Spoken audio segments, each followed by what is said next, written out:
Donc la remise de ces équipements et matériels rentre dans le cadre des activités du PADERCA dans son volet genre. Le PADERCA, qui est un projet qui a démarré depuis 2007 dans sa composante genre, a, c'est vrai, des activités de veille pour veiller à ce que toutes les couches de la société, les deux réseaux, civil et réseaux, soient intégrés dans les activités du projet. En dehors de cette activité de veille, PADERCA a cru bon faire des projets spécifiques, des micro-projets, on les appelle les micro-projets, au bénéfice des groupes vulnérables. Quand on dit groupes vulnérables, il y a aussi bien les femmes, il y a les jeunes, il y a les personnes âgées, les handicapés et les victimes des mines, comme on est dans une zone de conflit. Donc on a identifié 20 micro-projets divers qui, dans plusieurs domaines, dans le domaine de l'élevage, dans le domaine de la transformation, dans le domaine de l'élevage de porc, mais aussi le maraîchage.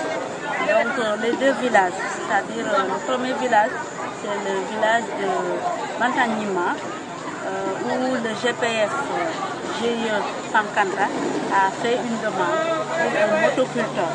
Quand on sait dans la région du Sud la place de la femme dans la agriculture, c'est les femmes qui font les travaux de labour.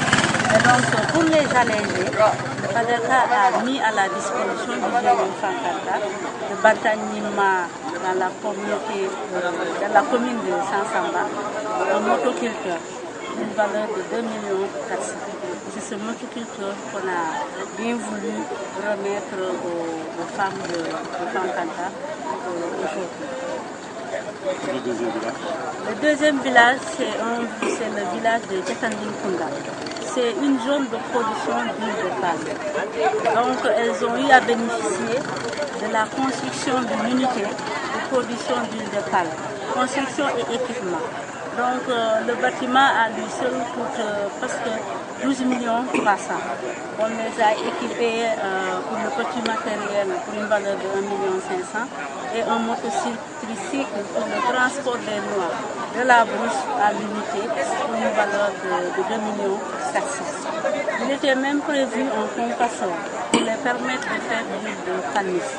Mais on n'a pas pu réaliser ce dernier parce que les procédures de passation de marché étaient tellement lourdes que finalement, avant la fin du projet, on n'a pas pu faire ça. C'est un projet qui a été mis à Bantanima. Je pense que vous avez vu la façon dont les populations ont accueilli le PADERCA. C'est ce qui montre qu'elles sont vraiment contentes. Donc c'est un grand investissement. Et j'ose espérer que l'engouement et le dynamisme qu'elles ont montré en nous accueillant, elles feront pareil pour bien maintenir cet outil et faire fructifier, produire de l'huile de qualité. On a donné des bouteilles d'emballage et vendre pour améliorer le revenu et les conditions de vie. Et ça fait partie des objectifs du PADERCA. Les objectifs, c'est vrai, c'est l'amélioration de leurs conditions de vie. Mais il y a l'objectif aussi de renforcement des capacités et d'autonomisation. Parce qu'il ne s'agit pas de les aider à avoir plus de revenus, mais il faut les aider à d'abord, comment on appelle ça, à mieux maîtriser, à pérenniser cet outil, à la fructifier et à être autonome par rapport à leur vie pour les sortir de la vulnérabilité. Et je pense que les micro-projets répondent bien à cet objectif. Parce qu'on pouvait bien s'arrêter au niveau de la tête, dire que oui, les femmes ont participé dans telle vallée, les femmes ont fait ceci, elles ont été formées, mais on a bien voulu les sortir de cet aspect de vulnérabilité. C'est pour cela les micro-projets. Donc des formations ont été faites. On va encore suivre dans la phase de finalisation d'une année.